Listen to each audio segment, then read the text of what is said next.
예, 안녕하세요. 자, 우리 지난 시간에 했던 거 저기 405페이지 보험 계약편부터 보험 계약법부터 잠깐 보도록 하겠습니다. 뭐 전체를 다 볼 수는 없지만 우리 남은 부분 정리하기 위해서 지난 시간에 했던 거 중에 보험 계약법 좀 살펴보도록 하겠습니다. 자, 보험 계약법이라는 거는 다른 게 아니라 여러분 상법에서의 어떤 보험법 파트 그 일부분이니까 조문들 여러분들 꼼꼼하게 보시는 위주로 그렇게 정리를 하시면 되겠습니다. 자, 상법 405페이지 보시면 상법 제 638조에 보면 보험계약이 뭐라는 걸 갖다가 이렇게 정의를 내려놨네요. 그래서 보험계약은 당사자 일방이 약정한 보험료를 지급하고 이 사람은 누굽니까? 보험료를 지급하는 사람이니까 보험계약자. 그래서 상대방이 재산 또는 생명이나 신체에 관하여 불확정한 사고가 생길 경우에 즉 피보험자가 어떤 불확정한 사고 즉 보험사고 생길 경우에 그 상대방 즉 보험자는 보험 금액이나 기타의 급여를 지급할 것을 보세요. 분명히 약정함으로써 효력이 생긴다라고 그렇게 되어 있잖아요. 그러니까 약속함으로써 당사자의 의사가 합치함으로써 효력이 발생한다. 보험계약이 성립한다. 이렇게 해석할 수 있거든요. 그래서 이런 계약을 우리가 무슨 계약이라고 합니까? 낙성계약이라고 합니다. 그래서 여러분들 예금 계약에서는 낙성계약이냐 요물계약이냐 좀 논란이 있고 근데 예금자 거래 기본 약관과 예금 기본 약관과 관련해서는 우리 뭘 따른다고 봤습니까? 요물계약을 따른다고 봤죠. 반면에 보험계약 같은 경우는 이렇게 상법에서 분명히 낙성계약이다라고 이렇게 규정을 하고 있습니다. 그래서 보험계약의 성질을 보면 딱 1번에 뭐라고 되어 있나요? 낙성계약 이렇게 되어 있잖아요. 근데 낙성계약 계약의 성립은 당사자의 의사의 합치부터 시작하지만 우리 보험계약의 효력 즉 보험금을 지급하는 것은 언제부터? 그렇죠. 최초 보험료를 납부한 때부터 그때부터 효력이 발생한다라고 우리 상법에서 그렇게 규정하고 있어요. 그게 바로 상법 656조의 보험자의 책임은 언제 개시한다? 최초의 보험료를 지급받은 때부터 개시한다. 그래서 여러분들 보험계약 체결할 때 보험계약만 체결하지 말고 빨리 얼른 1회 보험료를 납부하라고 그렇게 말씀을 드렸습니다. 그 다음에 불요식계약 그러니까 특별한 형식이 필요가 없다라는 거예요. 그래서 신문지에다가 대충 써도 되고 이름 쓰고 이렇게 하는 어떤 일정한 틀이 없는 거예요. 그냥 당사자의 의사의 합치가 분명히 드러날 정도의 어떤 형식만 있으면 된다라는 그런 말입니다. 근데 실제는 이제 보통 보험계약 청약서가 많이 이용되고 있고요. 그다음에 쌍무계약이라 있습니다. 쌍이라는 것은 서로 의무가 있다라고 했어요. 그래서 우리 아까 봤지만 보험계약자는 보험료를 지급하고 보험자 입장에서는 보험사고가 발생할 때 보험금을 지급해야 될 의무가 있잖아요. 그렇죠? 그러면 얘들은 서로 대가관계가 있어요. 그러면 보험계약자가 만약에 보험료를 지급 안 했다. 그러면 당연히 보험자도 뭘 지급할 필요가 없을까요? 보험금을 지급할 필요가 없겠죠. 이런 걸 우리가 쌍무계약이라고 부릅니다. 그리고 또 유상계약이라고 합니다. 대가관계가 있다 해서. 그래서 유상계약. 요 대가관계를 유상계약이라고 하거든요. 이게 바로 보험계약의 법적 성질이다.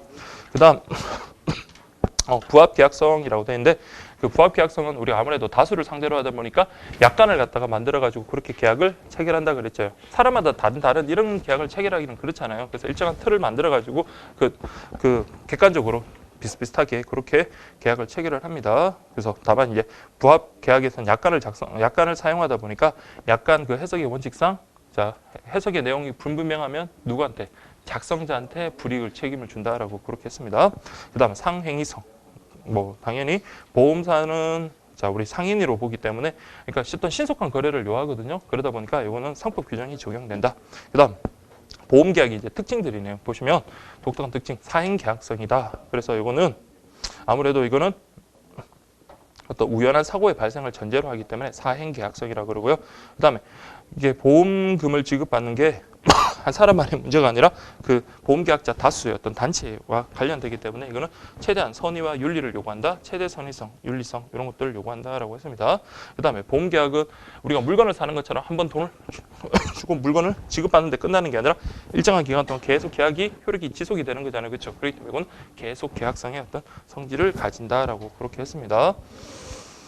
그 다음에 여러분들 보험계약의 특성과 관련해서 사익 조정성, 영리성이라고 되어 있는데 이건 일반적으로 민영보험 같은 경우 그렇습니다. 그래서 여러분들 사형보험 또는 민영보험 그러니까 영리를 추구하는 거. 보험사 입장에서도 회사잖아요. 회사의 최대 목적은 이윤 추구이기 때문에 여기도 마찬가지 영리를 추구한다.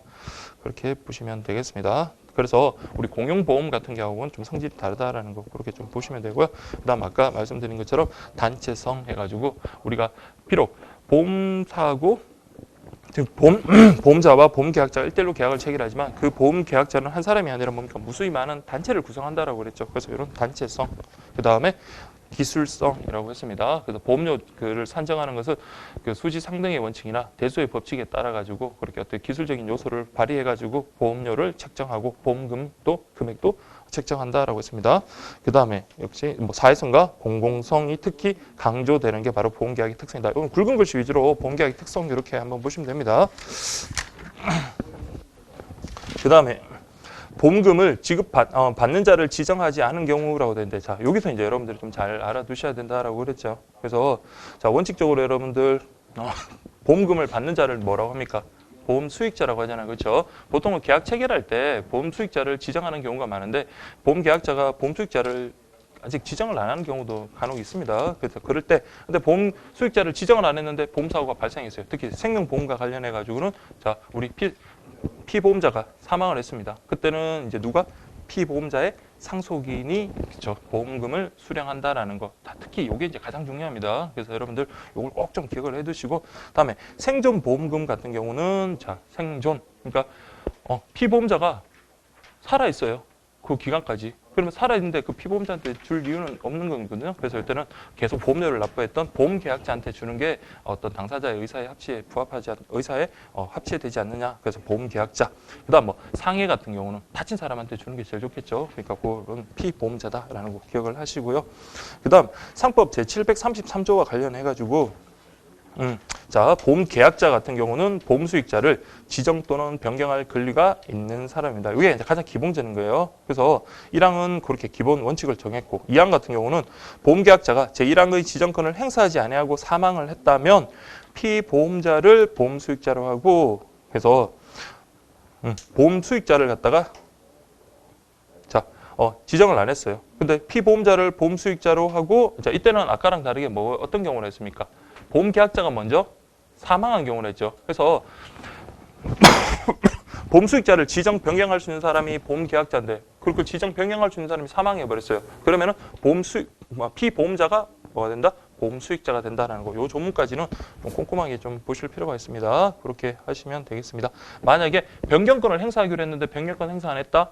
그럼 변경권을 행사한다는 말은 지정은 했다는 거잖아요. 그래서 보험 수익자가 이미 지정이 됐기 때문에 이제 그 보험 수익자가 이제는 권리가 확정이 된다라는 게 바로 여러분들 2항의 전단의 내용입니다. 그러나 단서에 보면 그러나 보험 계약자가 사망한 경우에는 그 승계인이 권리를 행사할 수 있다는 어떤 약정을 뒀다라면 그 승계인이 하면 되는 거죠. 당연한 내용이니까 그렇게 좀 보시면 되겠습니다. 그다음 3항 보시면 보험 수익자가 보험 존속 중에 사망한 때에는 보험 계약자가 다시 보험 수익자를 지정할 수 있다. 당연한 거겠죠. 그렇죠? 나는 이 친구한테 그동안 은혜를 많이 입었기 때문에 아니면 이 친구가 가엾어서 이 친구한테 보험금 수령할 권리를 줬는데 그 친구가 죽었단 말이에요. 그러면은 다른 사람은 당연히 변경할 수 있는, 지정할 수 있는 권리가 보험 계약자에게 있습니다. 근데 이때 또 마찬가지 보험계약자가 지정권을 행사하지 않고 사망했다면 이때는 자 처음 이제 지정됐던 어떤 보험 수익자의 상속인을 보험 수익자로 본다. 당연히 그렇게 보는 게 의사에 합치한다라고 보면 되겠죠. 그래서 원래는 A라는 사람한테 주기로 했는데 근데 A라는 사람이 죽었어요. 근데 이제 변경을 해야 되는데 변경하기 전에 죽었다면 그래도 A한테 주려고 했던 게 최종적인 의사였잖아요. 그렇죠? 그럼 A가 죽었으니까 그의 상속인, 그게 그래도 당사자 의사에 제일 합치하기 때문에 우리 상법에서는 이렇게 정하고 있습니다.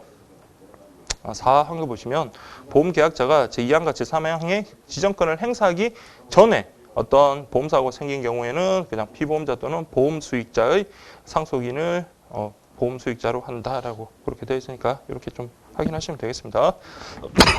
그다음 411페이지 보시면 보험 계약의 요소 관련해서 보험 대상자, 보험 목적물, 보험 사고, 보험료, 보험금, 그다음 보험 기간, 보험료 납입 기간 우리 개념들 정확하게 아시겠죠? 그래서 이렇게 개념들 좀 정확하게 이렇게 하시면 될 겁니다.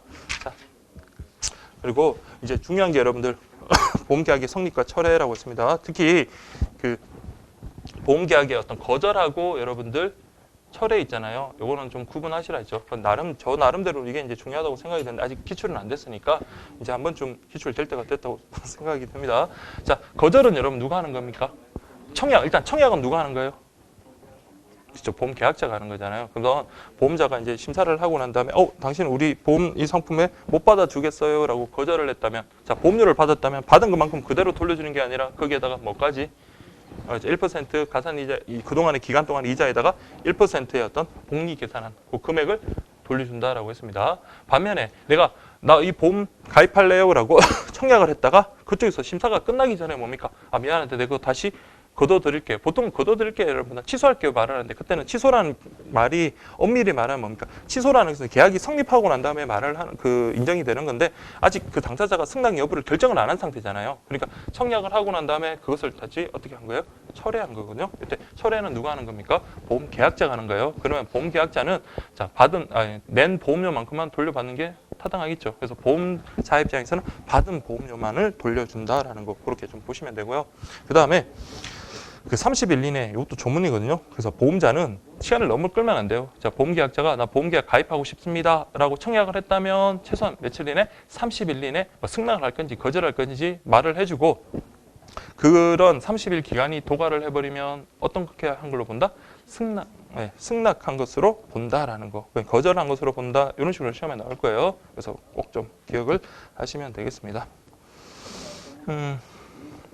자, 그렇게 좀 보시면 되겠고요. 그 다음에 저기 2번 철회에 보시면 보험계약자는 보험 가입증서, 즉 보험 증권을 받은 날부터는 15일 이내에 청약을 철회할 수 있고, 그다음 청약을 한 날부터는 30일을 이내에 할 수 있다. 그러니까 아까 거랑 같이 매치가 되는 거예요. 아까 거도 뭐랬습니까? 승낙을 갖다가 30일 이내에 결정하라 그랬잖아요. 30일 지나도록 당사자가 아무 말도 없으면 이건 뭐가 된 거예요? 보험계약은 체결이 된 걸로 보는 거예요. 승낙한 것으로 보기 때문에 그렇게 해서 여러분들 구분하시면 되고, 그다음 초일 불산입이라고 돼 있는데, 초일 불산입이라는 것은 여러분들 그냥 그 처음 날은 산입하지 않는다라고 돼 있는 거예요. 그래서 여러분들이 실무에서도 그런 경우가 있을 겁니다. 자, 여러분들, 자 오늘 하지 말고요. 5월 7일이라고 할게요. 5월 7일 날 만약에 돈을 갖다가 100만 원을 차용 비었다고 할게요. 근데 언제까지 갚아라고 했냐면, 자, 은행에서 20일 이내, 20일까지. 그러니까 20일 기간을 갖다가 줄 테니까 그럼 20일만 사용하고 우리에게 돌려주세요. 그때까지 안 돌려주면 내년에 채무 불이행 책임 묻겠다라고 한다면, 날짜 계산할 때 초일 불산입, 이게 이제 우리 민법의 기본 원칙이거든요. 자, 초일이라는 거는 요 5월 7일, 자 14시에 우리가 돈을 빌렸다고 하면 요 5월 7일은 뭐다? 산입하지 않습니다. 그러면 언제부터? 8일부터 들어가는 거예요. 8, 9, 10, 11, 12, 13, 14, 15, 20일 너무 많죠. 10일. 그러면 8, 9, 10, 11, 12, 13, 14, 15, 16, 17. 그럼 결국은 언제까지? 5월 17일까지니까 24시까지 만약에 그 빌린 돈을 갖다가 갚으면 우리는 계약을 제대로 이행하게 되는 거예요. 그래서 초일 불산입이라는 것은 이렇게 계산하면 돼요. 그럼 아까 우리 30일 이내에 청약이나 승낙의 거절 의사 표시를 하라라고 했다면 마찬가지입니다. 요 5월 7일에서 8일부터 30일까지 쭉 더하면 되겠죠. 그러면은 6월 6일까지잖아요. 6월 6일, 5월달 31일까지 있으니까 24시까지 이런 식으로 된다 이 말입니다. 아시죠? 그래서 6월 6일 24시까지 승낙할 건지 거절할 건지 말 안 하면 뭐가 되는 걸로 승낙한 것으로 보겠다라고 그렇게 보시면 되겠습니다. 자, 그렇게 보시면 되겠고요.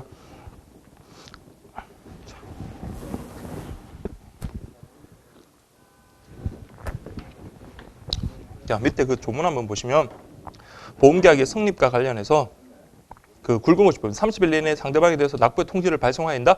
그러나 이 단서도 한번 좀 눈여겨 보셔야 돼요. 인보험계약의 피보험자가 신체검사를 받아야 할 경우, 그럼 기간이 어느 정도 소요가 될 수밖에 없잖아요. 그렇죠? 그러니까 신체검사를 받은 걸 보고 난 다음에 보험사는 결정을 하겠죠. 그렇죠? 그래서 이때는 신체검사를 받은 날부터 기산한다. 그래서 제가 이거 그냥 밑줄을 그냥 긋은 게 아니라 요게 그 법무사 시험에도 여러 상법 요 문제가 객관식 문제가 있거든요. 그래서 이때 요 관련되는 내용들 법무사 시험 보고 좀 제가 좀 체크를 해놓은 거니까 그렇게 좀 확인을 하시면 되겠습니다. 자, 그렇게 보시고요. 그 다음에 그 638조 2의 제일 마지막에 보시면 그 굵은 글씨에 보면 여러분들 요게 승낙 전 사고 담보 관련되는 내용이었다 그랬잖아요. 보험료 받고 그 다음에 승낙을 하기 전에 보험사고가 발생했다. 보험료까지 받고 있다면 굳이 이걸 갖다가 완전히 어떤 회피해야 될, 거절할 사유가 있지 않은 한은 그 보험사고의 어떤 책임을 진다라는 그런 내용입니다. 다음에 413페이지에 그 보험정서, 보험증권 관련해서 보험정서는 그냥 나중에 뭡니까? 후일 분쟁이 생겼을 때 내가 보험계약을 이런 보험계약을 체결했다는 것은 하나를 그걸 나타내주는 증거에 지나지 않는 거예요. 그래서 이거 보험계약 효력하고는 아무런 상관이 없어요. 그래서 증권사에서 증권을 보냈는데 그게 이제 그 배달 사고가 나가지고 내가 받지 못했다 하더라도 보험계약 체결 성립하고는 아무런 관련이 없습니다. 그래서 효력 발생과는 아무런 관련이 없다라는 거 그렇게 기억을 하시면 되겠고요. 그 다음에 그 상법 640조에 보시면 보험자는 보험계약이 성립한 때는 자 이거 체크를 하셔야 돼요. 지체 없이 보험증권을 작성하여 보험계약자에게 교부해라. 이 지체 없이라는 말이 나오면 그냥 최대한 빨리 하라. 기간을 딱 정해서 하면은 아무래도 뭡니까? 불성실한 어떤 그 행위를 할 수가 있기 때문에 지체 없이라는 그런 표현을 썼다라고 했습니다. 그래서 그렇게 좀 보시면 되고 보험계약자가 보험료의 전부 또는 최초의 보험료를 지급하지 않은 때는 보험증권 교부하지 않아도 된다. 이거 꼭 좀 기억을 하시고요. 미항도 보시면 기존의 보험계약을 연장 변경하려면 보험증권 새로 발부할 필요 없이 그냥 거기다가 추가로 적으면 된다는 거예요. 그래서 그 보험증권의 사실을 기재함으로써 교부에 가름할 수 있다라고 됐고요. 그다음 보험계약의 체결, 그 다음에 무효라고 되는데 체결은 뭐 아까처럼 의사가 그 합치된 때, 그 다음에 승낙 의제는 30일이 지나도록 승낙 여부를 말하지 않았을 때 그렇고 다만 이제 신체 검사를 받아야 된다면 신체 검사를 받은 날부터 기산한다라고 그랬고 승낙 전 사고 담보 이게 예전에 그 기출됐던 거라고 했습니다. 그러니까 조문을 보시면 아까 봤던 건데 보험자가 청약을 승낙하기 전에 보험사고가 생긴 때는 그 아직 보험계약이 원칙적으로 성립은 안 했잖아요, 그렇죠? 그렇지만 특별한 거절할 사유, 즉 고지 의무 위반이나 건강 진단 불응 등의 어떤 해당 청약을 거절할 사유가 없는 한 보험자가 보험계약상의 책임을 진다라고 보게 되어 있습니다. 그다음에 이제 보험계약의 무효, 취소. 무효는 처음부터 법률적 효력이 발생하지 않는 경우. 그래서 우리 그 뭐 심신상실자라든지 15살 미만인 자를 피보험자로 했을 때 그때 그 생명보험계약은 뭐가 된다 했습니까? 무효가 된다 그랬습니다. 무효. 처음부터 효력이 없는 거고요. 취소라는 것은 원칙적으로 계약엔 유효하게 성립했지만 나중에 어떤 취소 사유가 생겨가지고 소급해서 이제 그 효력이 없어지는 것 이렇게 봤습니다. 그다음에 여러분들 고지 의무. 중요한 사항은 여러분들 보험계약 체결할 때 사실대로 잘 고지를 해줘야 돼요. 그래서 여러분들 뭐 직업을 묻든지 아니면 병력을 묻든지 해서는 여러분들이 솔직하게 말을 해줘야지 나중에 고지 의무를 갖다 제대로 하지 못했다면 계약이 이행 중이라도 뭡니까? 보험자에서는 그 사실을 안 때부터 계약을 해지할 수 있어요. 그렇죠? 그만큼 중요하다라고 했습니다. 특히 계약에 청약할 때뿐만 아니라 이제 뒤쪽에 나오는 계약의 부활 시에도 이제 이때는 고지 의무는 반드시 이루어져야 된다라는 거 그거까지 확인을 하시고요. 그 다음에 415페이지 보시면 고지 의무 위반 효과와 관련해서 자 우리 보험금 지급 사유, 즉 보험 사고가 발생했는지 그런 여부와 관계없이 중간에라도 보험자는 계약을 해지할 수 있다라고 했습니다. 그 다음에 보험 가입 한도액을 초과했어요. 지급을 속여가지고 자 원칙은 보험 가입 한도액이 1,000만 원짜리인데 자기가 보험금을 더 비싼 보험금을 받기 위해서 지급을 속였어요. 그때는 뭐다? 초과된 부분만 이렇게 나중에 취소가 되는 거고요. 근데 아예 처음부터 뭡니까? 가입할 수 없는 승낙 거절 지급 같은 경우 있죠. 그런 경우는 아예 이제 처음부터 저 계약 전부가 해지가 됩니다. 계약 전부가 해지된다라는 거 그렇게 보시고 또 이제 신경을 또 쓰셔야 될 게 고지 의무 위반에 대해서 해지할 수 없는 경우라고 했습니다. 그래서 보험계약자가 고지 의무를 제대로 이행 안 했어요. 즉 거짓말을 했어요. 근데 보험사 입장에서는 알고 있었어요. 이 사람의 직업이 실제로는 뭐 작가라고 하지만 작가가 아니라 스턴트맨이다라는 거 원래 알고 있었어요. 그렇지만 어떤 그 매출액을 갖다가 높이기 위해서 그래서 어쨌든 알면서도 그렇게 체결을 했다면 나중에 뭡니까? 자기가 알고 체결해놓고 나중에 좀 불리한 상황이 되니까 니 왜 거짓말을 했어? 라고 하면서 계약을 해지할 수는 없는 거예요. 그래서 보험사가 자 알았거나 중대한 과실로 알지 못한 경우라고 되어 있습니다. 근데 이런 게 그냥 조문인데요. 자 여러분들 이게 법령 같은 거 낼 때는 이렇게 많이 당연히 알았거나 그런데 시험에는 알았거나 과실로 알지 못한 경우 이렇게 나옵니다. 근데 과실이라고만 돼 있으면 그거는 경과실까지 포함하는 거거든요. 그러니까 작은 과실, 사소한 부주의로 알지 못한 경우는 계약을 해지할 수 있습니다. 그러니까 중과실로 알지 못한 경우에는 해지할 수 없지만 경과실, 사소한 부주의로 알지 못했다면 보험계약사 입장에서는 해지할 수가 있는 겁니다. 그래서 역으로 이렇게 나오더라도 여러분들이 맞출 수 있어야 돼요. 아시죠? 그래서 사소한 부주의로 시험에 자 보험자가 고지 의무, 보험계약자의 고지 의무 위반을 사소한 부주의로 알지 못했다면 계약을 해지할 수 있다. 맞습니다. 아시죠? 그러니까 이때는 해지할 수 있는데 고의, 즉 알았거나 중대한 과실로 알지 못한 경우에는 해지할 수 없다. 이게 1번이고요. 다음에 2번 관련해서 자, 안날로부터 그 고지의무 위반 사실을 알면서도 1개월 이상이 지났거나 그다음에 보험계약 체결한 날로부터 자, 보험금 지급 사유가 발생하지 않고 3년 이상이 지났을 때 이게 이제 우리 상법상의 그런 조문인데 근데 이제 약관상에서는 어떤 상법 규정보다 더 강화됐다. 강화됐다는 말은 누구를 더 보호해 주겠다? 보험사를 보호해 주겠다는 거예요? 보험계약자를 보호해 주겠다는 거예요? 그렇죠. 보험계약자. 그래서 아까는 3년이었지만 2년이에요. 그래서 2년 6개월 뒤에 만약에 그런 사실을 갖다가 그 시간 계약 성립을 더 지났다 하면 상법 규정에 의하면 계약을 해지할 수 있지만은 약관에 의하면 계약을 해지할 수 없게 된다라고 그렇게 말씀을 드렸습니다. 그다음에 두 번째 보시면 그 모집자 등이 고지 의무 사항을 청약서에 자기 마음대로 임의로 기재를 했다면 이때는 자 고지 의무 위반에 대해서 해지할 수 없다라고 그렇게 보시면 되겠습니다. 자 그렇게 보시고요. 밑에 그 상법 전문은 여러분들 그냥 참고로 한번 읽어보시면 됩니다. 그 다음에 여러분들 오늘 이제 보셔야 될 게 417페이지 보시면 자 쭉 해서 한번 그 보험 계약의 부활까지 쭉 달리도록 하겠습니다. 자 보시면 보험 계약의 효과와 관련해서 보험자의 의무라고 되어 있네요. 자 한번 생각해보세요. 아까 우리 보험 계약은 어떤 계약이라 했습니까? 뭐무 계약이 쌍무 계약이죠. 당사자가 다 둘 다 의무를 부담해요. 그러면 보시면 자 보험자가 이제 부담해야 될 의무는 자 보험 증권을 교부해야 되는 의무입니다. 그래서 보험 계약이 성립하면 자 지체 없이 다 동그라미 하시고 그러면 얘가 의무를 가지면 반대로 뭡니까? 보험 계약자는 권리를 가지겠죠. 안 주면은 뭡니까? 왜 보험 증권 안 줘? 보험 증권 나에게 주세요라는 권리가 생깁니다. 그래서 보험 계약자는 보험자에 대해 보험 청구권의 어떤 보험 증권의 교부 청구권을 가지게 된다. 이렇게 보시면 되겠습니다. 다음에 2번 보험금 지급 의무. 그래서 보험 사고가 보험 기간 내에 생겼다. 그러면은 보험 수익자한테 원칙적으로 이제 보험 수익자에게 보험금을 지급해야 될 의무를 진다. 이렇게 보시면 되겠고요. 그 다음에 두 번째. 자, 이런 경우는 보험 사고가 정상적으로 성립하고 그리고 보험 사고가 발생한 경우에 나타나는 의무지만 두 번째 보시면 보험자의 보험료 반환 의무라고 되어 있네요. 쉽게 말하면 여러분들 보험계약을 체결을 했는데 이게 뭐 보험계약 자체가 하자가 있었어요. 하자가 있었음에도 불구하고 보험료를 받았다면 이거는 부당이득이 되거든요. 그러면 받은 보험료를 어떻게 해요? 돌려줘야 되겠죠. 그게 바로 여러분들 보험자의 보험료 반환 의무입니다. 그래서 보시면 보험계약의 일부 또는 전부가 무효인 경우에는 보험계약자와 피보험자가 선의이며 중대한 과실이 없는 때 자 이때도 뭐라고 되냐 선의이며 그냥 과실이 아니에요. 중대한 과실이. 근데 이때는 이게 중요합니다. 자, 우리 보시면 여기가 보험자고요. 보험 계약자고 여기가 피보험자잖아요. 자, 보험 수익자. 그러면 여러분 편을 갈라보면 어떻게 편을 갈릴 수 있어요? 여기가 보험사 측이고 나머지 이쪽은 뭡니까? 보험 계약자 측이죠. 그렇죠? 그렇기 때문에 자, 이 사람들은 다 어떤 정도의 일정한 관계에 있는 사람들이에요. 그래서 짜고 치는 고수습이 될 수가 있기 때문에 자, 요때 우리 그 하자와 관련해서 반환 의무 관련해서 자, 누구하고 누구? 보험계약자와 피보험자 둘 다 뭐가 돼야 된다?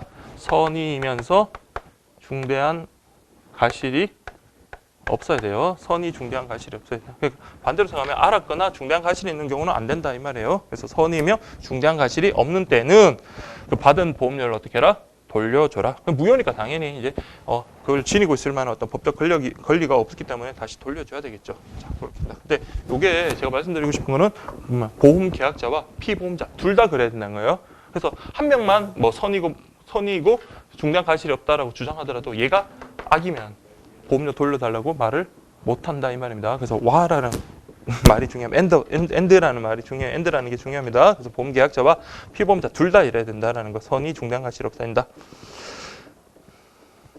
이게 조문이니까 그렇게 좀 보시고요. 자, 그 다음에 밑에 보시면 보험계약자가 보험사고의 발생 전에 보험계약이 전부 또는 일부를 해지했다면 보험자는 다른 약정이 없으면 미경과 보험료를 반환해야 될 의무를 진다. 그래서 보험계약을 갖다가 뭐 해지를 했습니다. 보험사고 발생 전에. 그러면 이제는 뭐 보험계약을 해지했기 때문에 보험사고 나더라도 보험금도 수령 못하는데 그동안 냈던 보험료는 그렇죠. 이제 받아야 돼. 돌려받아야 되겠죠. 그래서 이것도 그 보험자의 의무다라고 그렇게 보시면 되겠습니다.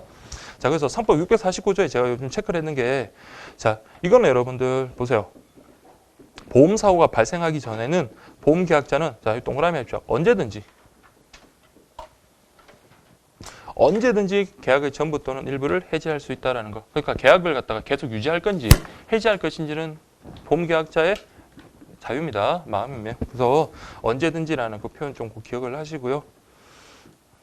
그래서 여러분들 뭐 단서가 살짝 붙을 수도 있어요. 그러니까 보험사고가 발생하기 전에는 보험계약자는 뭐 보험사고가 발생하기 전의 경우에만 뭐 이런 식으로 뭐 단서가 붙는데 이건 아니에요. 단서 없이 언제든지 보험계약의 전부나 일부도 역시 해지할 수 있다라는 거. 근데 보시면 단서 보시면 그러나 639조의 보험계약의 경우, 즉 생명보험의 경우 보험계약자는 타인의 동의를 얻지 않거나 보험증권을 소지하지 않은 경우에는 계약을 해지하지 못한다.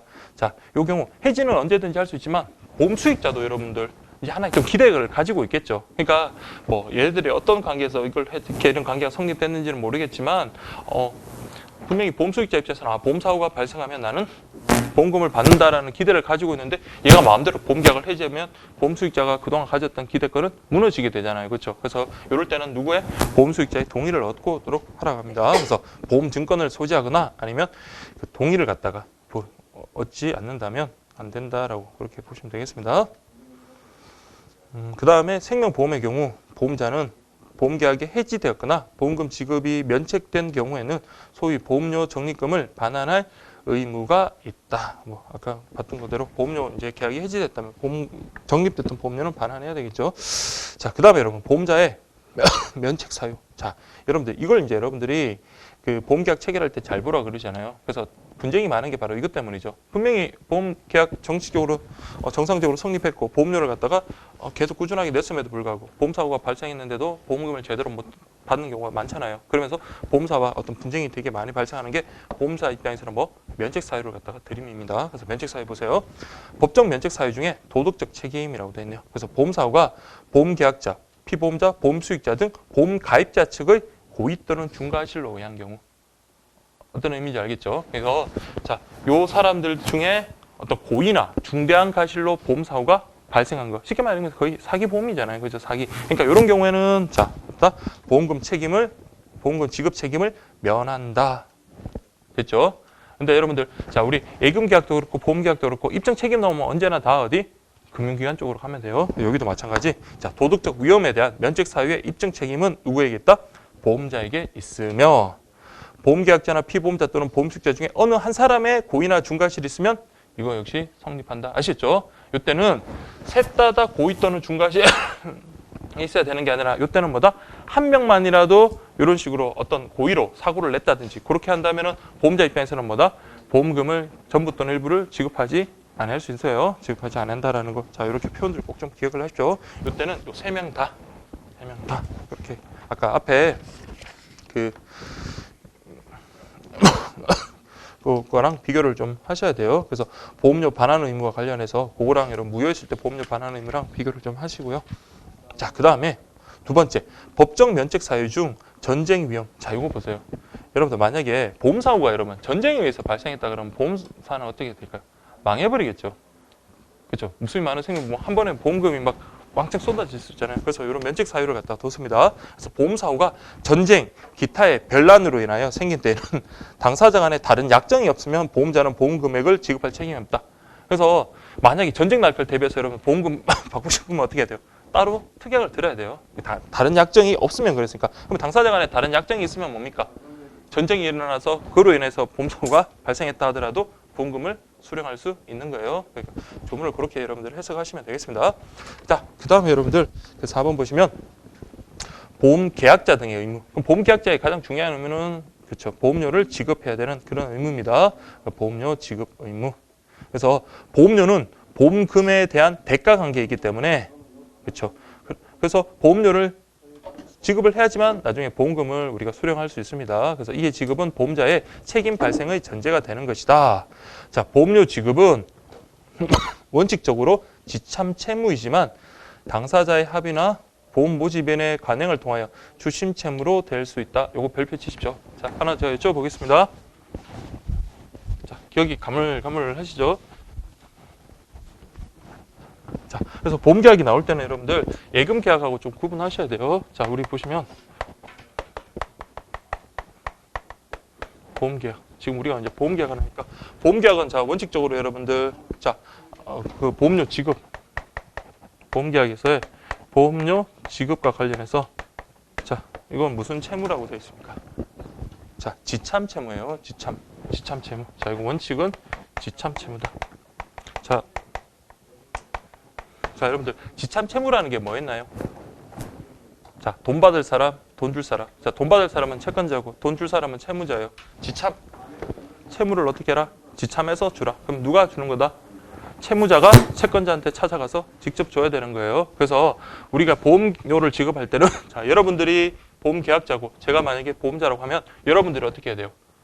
보험료를 들고 저한테 찾아와서 줘야 되는 겁니다. 그래서 보험료 지급과 관련해서 원칙적으로 지참 채무다. 근데 호의로 뭡니까? 보험사 입장에서 가서 받을 수도 있겠죠. 그때는 예외적으로 당사자 약정이 있으면 주심 채무가 될 수 있다. 제가 이제 이걸 한 이유는 예금 계약 우리 기억이 나시나요? 예금 계약일 때 자, 예금 수령할 때 우리 원칙은 뭐였나요? 자,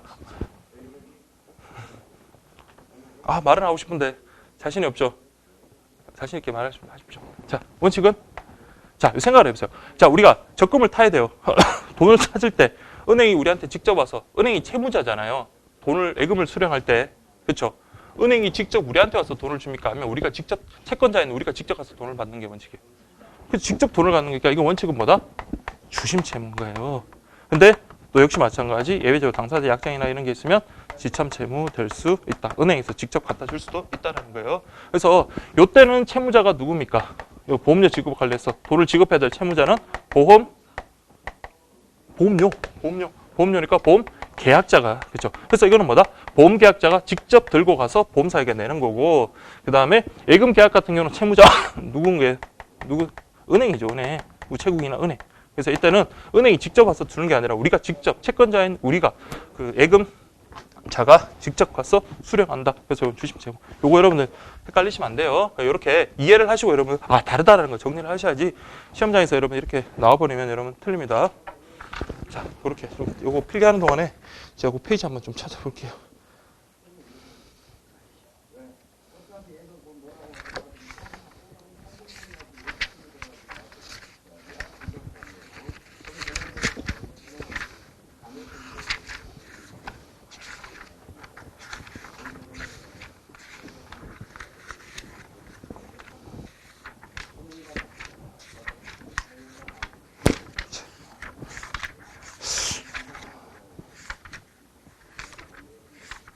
못 찾겠습니다. 저기 몇 페이지인가요?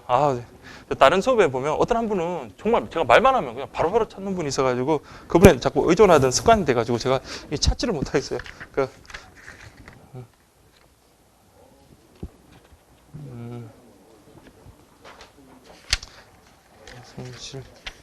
아이고 죄송합니다. 미리 좀 찾아왔어야 되는데. 자, 여러분들 266페이지 한번 볼게요. 자, 266페이지. 자, 보세요. 거기 보시면 그 지명채권 그거는 여러분들 그 일반적인 채무예요. 그러니까 우리가 당사자들끼리 돈 빌려주고 이렇게 했을 때는 원칙적으로 뭐다? 채무자가 가서 그 채권자한테 돈을 지참 채무가 원칙인데 자, 보세요. 예금 채권은 뭐라고 했습니까? 원칙이 뭐다? 예금주, 즉 채권자가 금융기관에 가서 이를 수령한다는 점에서 원칙은 뭐다? 주심 채무다. 여기 원칙은 주심 채무다. 이렇게 구분하셔야 돼요. 그래서 우리는 보험계약 그 보험료 지급하는 거랑 예금 수령하는 거 이거 두 개의 원칙 예외가 서로 다르다는 거. 이거 쪽 좀 기억을 하십시오. 자,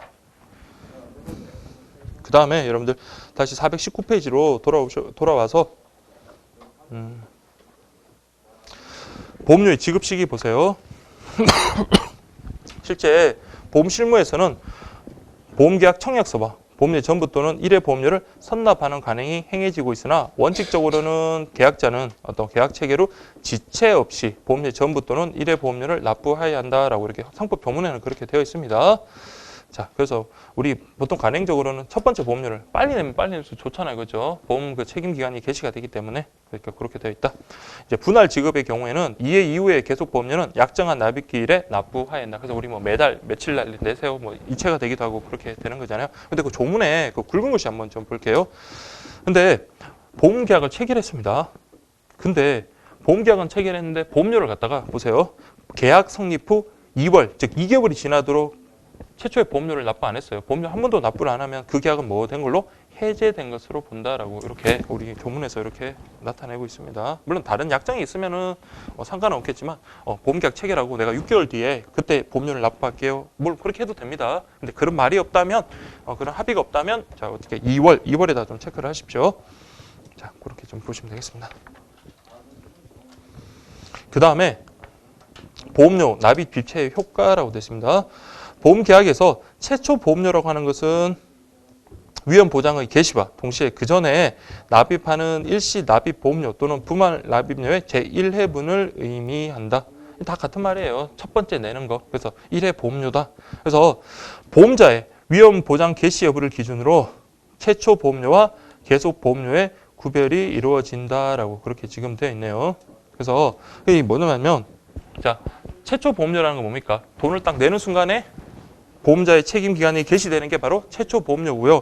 그 다음에 계속 보험료라는 거는 그 돈을 냈다 하더라도 뭡니까? 벌써 보험 책임 기간 이미 개시가 됐을 때 그걸 이제 계속 보험료라고 그러는 거예요. 그래서 따라서 보험자의 책임이 개시된 후에 납부하는 일회 보험료나 일시 납입 보험료는 뭐가 되는 거예요? 계속 보험료가 됩니다. 자 여기다가 계속 보험료 옆에다가 최초 보험료 X라고 하십시오. 자 요거 객관식으로 딱 내기 딱 좋은 거네요. 그래서 자, 이거 이해를 하셔야 돼요. 자, 최초 보험료, 계속 보험료. 최초 보험료는 뭡니까? 처음 딱 내는 그 순간 그때부터 뭐가 개시가 돼요? 보험자의 책임 기간이 개시가 되는 거잖아요. 그렇죠? 근데 벌써 보험자의 책임 기간이 개시되고 있는데 내가 돈을 딱 냈다. 그럼 벌써 이건 최초가 아니라 벌써 내고 있었던 거잖아요. 그렇죠? 그러면 이거는 계속 보험료가 된다. 그 말입니다. 그래서 계속 보험료가 된다. 자, 그래서 1회 보험료라 보험료 분할 납입이 약정된 경우 1회 첫 번째 최초 납입분을 의미한다. 그러나 계속 보험료가 약정되어 있는 시기에 납부되지 아니할 경우 보험자는 자 보세요. 상당한 기간을 정하여 보험료 납입을 최고하고 해당 기간에 보험계약자가 납입을 지체한 경우에 자 다시 별도의 해지 통보를 통해 계약을 해지할 수 있다. 그럼 여러분들 보세요. 보험료 납입을 갖다가 지체를 했을 때 보험계약이 해지되는 경우 보험자는 몇 번 청구를 하는 거예요? 2번 청구합니다. 첫 번째 뭐다? 언제까지 돈 내세요. 딱 하고 난 다음에 그때까지 안 냈다. 그럼 뭡니까? 이때까지 돈 안 냈으니까 이때 계약을 해지하겠습니다. 라고 이렇게 말을 하는 거예요. 그래서 별도의 해지 통보까지 해야 돼요. 첫 번째, 최고라는 거는 딴 게 아니라 최고. 돈 달라고 하는 게 바로 최고예요. 법정 용어로서 최고라는 거는 돈 주세요. 그 말이에요. 그래서 상당한 기간을 정해가지고 자 보험료 납입을 최고. 주세요. 보험료 납입을 하세요라고 최고하고 그 기간에 보험계약자가 납입하지 않는 경우에는 역시 또 그냥 자동으로 여러분들 해지하는 게 아니에요. 자, 밑줄 치세요. 별도의 해지 통보를 통해라는 거. 요거 좀 밑줄 치십시오.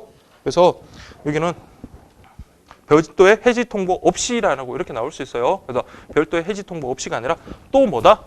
해지 통보를 한 번 더 해줘야 돼요. 이제 해지된다라는 그런 통보를 해줘야 된다라는 거 꼭 좀 기억하십시오. 그 다음에 위험 변경 증가의 통지 의무. 그러니까 이런 직업 바뀌는 경우 이런 경우 있잖아요. 처음에는 뭐 앉아서 이렇게 사무직 보는 일을 하다가 갑자기 뭐 큰 트럭을 몬다든지 아니면 위험한 어떤 스포츠를 해야 되는 그런 일이 있다 그러면 어떻게 돼야 돼요? 처음 계약하고 다르잖아요. 그렇죠? 계약 성립 때 고지했던 내용과 그러면 어떻게 해라? 지체 없이 역시 마찬가지 보험자에게 통지해야 될 그런 의무가 있습니다. 그러면 위험 변경 또는 증가의 원인은 객관적이어야 한다. 자, 객관적. 그래서 누구나 봐도 일반인들이 봐도 아 예전에 직업보다는 지금의 직업이 보험사고 발생의 가능성이 높구나라고 이렇게 객관적이라면 통지를 해줘야 돼요. 그래서 보험계약자 또는 피보험자의 행위로 인한 것이 위험 변경은 아니어야 한다. 객관적이야 하므로 보험계약자 또는 피보험자의 행위로 인한 것이 아니어야 한다. 그래서 보시면 보험계약자 또는 피보험자가 이를 혜택, 즉 위험이 증가했음에도 불구하고 이를 통지하지 아니한 때에는 보험자는 그 사실을 안날로부터 자 1월 내에 계약을 해지할 수 있다. 안날로부터 1월입니다. 안날로부터 1월 내에 해지할 수 있다. 자, 이 숫자들 여긴 너무 좀 민감하게 반응 안 하셔도 돼요. 지금은 어쨌든 안날로부터 1월 내에 계약을 해지할 수 있다. 그렇게 좀 보시면 되고요. 그 다음에 보험사고 발생의 통지 의무. 자, 여러분들 만약 운전하다가 교통사고 났어요. 그러면 어떻게 해라? 즉각 알려줘야 돼요. 그 즉각 안 알려주고 어영부영하다가 뭡니까? 보험사고가 더 크게 확대되면 그 증가분에 대해서는 보험자는 책임을 안 집니다. 그래서 보시면 보험자에 대한 보험사고 통지는 보험자로 하여금 그 사고가 보험사고에 해당하는지 여부에 면책 사고에 존재하는 여부를 확정하는 전제가 되기 때문에 상당히 중요합니다. 그래서 따라서 보험계약자 또는 피보험자가 계약에서 정한 보험사고의 발생을 안 때는 어떻게 해라? 지체 없이 통지해라. 그래서 이렇게 지체 없이 통지하지 않은 혜택, 그러니까 이렇게 지체를 했다면 지체를 해서 손해가 증가할 때는 그 증가된 손해에 대해서는 뭐다? 보험자는 책임을 지지 아니한다. 아시겠죠? 그래서 여러분들 보험계약자들은 보험료 지급하는 거 외에 뭐 위험 변경이 증가됐다든지 이런 식의 어떤 보험사고가 발생했던 이런 통지 의무들을 계속 지는 거예요. 그래서 여러분들이 불이익을 갖다가 나중에 입지 않기 위해서는 그 약관을 갖다가 이런 꼼꼼히 보시고 이런 거 내가 이런 의무가 있구나라고 있으면 그런 걸 반드시 이행을 해야지 나중에 어떤 보험 수령을 하거나 보험사고 발생 시에 어떤 불이익을 안 당합니다. 자, 그렇게 보시면 돼요. 됐죠? 자, 그 다음에 이제 정말 이제 마지막 챕터네요. 보험계약의 부활. 부활하면 뭐 우리 록밴드 그룹도 있고 부활은 뭡니까? 부활. 우리 도전 골든벨인가요? 할 때 막 떨어진 친구들 있다가 뭐 선생님이 뭐 문제 맞추면 애들이 와 하면서 뭐 합니까? 다시 살아나잖아요. 그 부활이 이겁니다. 그럼 보험계약도 뭐예요? 해지가 되었다가 다시 그 보험계약이 어떻게 해요? 살아나는 거. 그게 바로 부활이에요. 그래서 여러분들 중에 혹시라도 혹시 보험을 갖다가 들었다가 나중에 뭐 보험료 부담이 되거나 아니면 이런저런 사유로 인해서 보험계약이 해지된 상태에 있다. 그러면 그게 만약에 2년 이내라면 새로운 보험계약을 다시 들은 것보다는 그 기존 보험계약을 살리는 게 여러분들 보험료 부담이나 그런 면에서는 더 훨씬 유리한 게 훨씬 유리한 쪽인 말이 안 돼요. 유리할 겁니다. 자, 그럼 보시면 보험계약 부활. 보시면 보험계약에서 부활계약의 법적인 성질은 실효된, 그러니까 계약이 해지된 보험계약을 보험계약 당사자의 합의에 의해서 실효되기 전에 보험계약으로 원상복구시키는 그런 특수한 계약의 형태라고 했다. 개념은 아시겠죠? 그래서 보험계약에서 보험계약자가 계속 보험료의 지급을 어떤 사유로 지체했다. 그럼 지체하면 아까 어떻게 한다 했습니까? 보험자가 뭐 어떻게 합니까? 보험료 안 내면 어떻게 한다 그랬죠? 자, 자신 있게. 해지할게 이렇게 안 하잖아요. 뭐 해요? 처음에 정확하게 하셔야 돼요. 상당한 기간을 정하여 최고하고 그 다음에 그때도 납입하지 않으면 뭐다? 별도의 해지 광고를 통해서 해지한다. 이렇게 하셔야 돼요. 보시면 그렇게 해지가 됐어요. 자, 보시면 그렇게 되면 보험계약자는 새로운 계약을 체결해야 되는데 이러한 경우는 다양한 불이익이 발생할 수 있다. 그렇죠. 왜냐하면 보험계약은 여러분들 나이가 어릴수록 보험료는 어떻게 돼요? 싸잖아요. 그렇죠. 근데 그 사이에 여러분들 또 나이가 또 들어버리니까 보험료는 증가하고 그러니까 그만큼 보험사고의 발생 가능성이 높기 때문에 보험사 입장에서는 보험료를 높게 책정을 한단 말이에요. 그러니까 그전에 했던 그 계약을 갖다 그대로 살리는 게 유리한 경우가 많습니다. 그래서 2번 보면 2번은 바로 그 내용이에요. 일반적으로 생명보험의 경우 연령 증가 등에 따른 피보험자의 위험률이 높아져서 인상된 보험료를 더 많이 부담해야 하고 뭐 보험료 적립금, 해약 환급금의 지급상의 불이익을 감수한다. 따라서 이제 그런 부활이라는 거 이런 것들이 필요하다. 이렇게 보시면 되겠습니다. 그래서 우리 조문 하나 볼게요. 자, 상법 650조의 2 조문 한번 볼게요. 제 650조 제2항에 따라 보험계약이 해지되고 그러니까 이게 뭐냐면 뭐에 따라 보험료를 갖다가 지급하지 않아서 보험계약이 해지되고 자, 중요한 거는 해지 환급금이 지급되지 아니한 상태야 돼요. 만약 해지 환급금이 지급됐다면 부활은 안 됩니다. 해지 환급금이 지급되지 아니한 경우에 보험계약자는 일정한 기간, 보통 이제 일정한 기간은 2년이라고 봅니다. 일정한 기간 내에 연체 보험료와 그러니까 내가 연체됐던 그 기간까지의 보험료만 지급하는 게 아니라 그 보험료와 그만큼의 이자까지 붙여가지고 보험자에게 지급하고 계약의 부활을 청구에다 동원하십시오. 제가 만약에 출제위원이면 다 이렇게 쭉 쓰다가 마지막에 이렇게 될 것 같아요. 보험자에게 지급하고 그 보험계약에 지급자에게 지급하면 그 계약은 부활한다라고 할 겁니다. 부활합니까? 아니에요. 이거 부활할지 안 할지는 누구의 판단에 맡기는 거예요, 이제? 보험사 입장에서 또 똑같이 심사를 해야 돼요. 그래서 자, 연체된 보험료하고 이자를 주고 보험계약 부활해 주세요만 할 수 있는 거지 내가 원한다고 되는 거는 아니에요. 보험사에서 받아줘야지만 가능한 거예요. 그래서 청구에다가 동그라미 꼭 하십시오. 그래서 부활을 청구할 자. 근데 이렇게 디테일하게 나오지는 않겠지만 혹시 만에 하나 여러분들 그러니까 의미를 이해를 하시라는 거예요. 보험계약이 부활이라는 거는 보험계약자 측에서는 청구할 수 있을 뿐이지 원한다고 무조건 성립하는 거는 아니다라는 거 그걸 이해를 하십시오.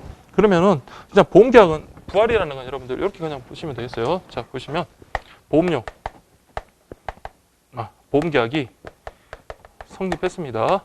그래서 보험료 잘 내다가 자 이때부터 보험료를 안 냈어요. 그러다가 보니까 상당한 기간을 정해서 보험료 내라 했는데 나 도저히 못 낼 것 같아요. 뭐 당사자가 해지할 수도 있겠죠. 당사자 합의에 의해서 해지할 수도 있겠고 어쨌든 보험료를 지급하지 않은 상태에서 해지가 됐습니다. 보험계약이 해지가 됐는데 자 이렇게 시간이 쭉 지속되다가 내가 그때는 해지됐지만 앞으로 내가 뭐 치료를 받을 일도 많고 그러니까 만에 하나 어떤 사고가 발생할 수 있으니까 보험계약을 다시 살려야겠다라고 하면서 자 뭐 할 수 있을까? 부활을 청구합니다. 그래서 보험계약자에서는 부활을 청구하면 이때도 마찬가지 어떻게 해요? 30일 이내에 보험사 입장에서는 뭐랍니까?